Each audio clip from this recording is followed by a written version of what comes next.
Cheek steaks. Anyone? In a move reminiscent of something straight out of the dystopian film Soylent Green, scientists are working on meat grown from human cells harvested from the inside of your cheek. The inventors of this grisly product are Andrew Pelling, founder of the biotech company Spiderwort, Grace Knight, an industrial designer, and Orkan Telhan, an artist. As reported by Tech Times, November, a new DIY meal kit that can be used to grow steaks that are made from human cells was nominated by the Design Museum as the Design of the Year.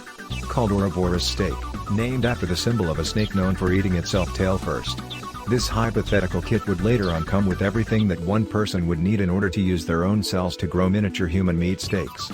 Tech Times points out that this particular concept also isn't nearly as animal-friendly as people might think, as the human cells are grown in fetal bovine serum, blood extracted from unborn calf fetuses.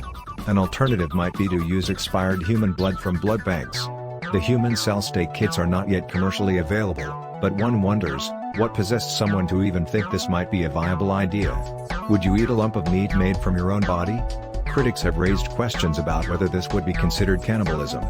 Defenders of the concept claim it's not, since it's grown from your own cells.